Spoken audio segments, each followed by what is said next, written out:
Football যুদ্ধ ছাতনাইয়ে রুদ্ধশ্বাস সেমিফাইনালে 2-1 গোলে এমএস কিংকে গুড়িয়ে ফাইনালে মা বাবার দুয়া ওয়ালটন শোরুম। পূর্ব ছাতনাইয়ের ফুটবল ময়দান যেন সন্ধ্যায় পরিণত হয়েছিল এক যুদ্ধক্ষেত্রে। North Bengal sports and cultural club কর্তৃক আয়োজিত ফাইনাল জেতার পর মা বাবার দুয়া ওয়ালটন শোরুম এখন ফাইনালের জন্য প্রস্তুত। ফুটবল প্রেমীদের দৃষ্টি এখন দ্বিতীয় সেমিফাইনালের দিকে, যেখানে আগামী 21শে অক্টোবর রোজ মঙ্গলবার অংশগ্রহণ করবে মেরিট স্পোর্টস একাডেমি বনাম তসলিম ফুটবল ক্লাব।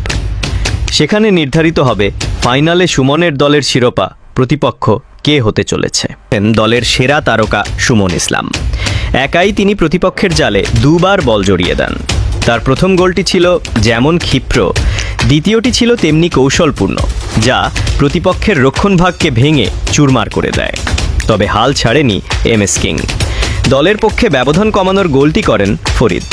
শেষ বাঁশি বাজার আগ পর্যন্ত এমএস কিং সমতা ফেরানোর জন্য মরিয়া চেষ্টা চালালেও ওয়ালটন শোরুমের জমাট রক্ষণ তা হতে দেয়নি।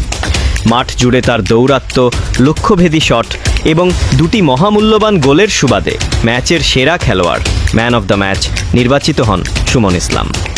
পুরস্কার গ্রহণকালে দর্শকদের করতালিতে মুখরিত হয় পুরো মাঠ।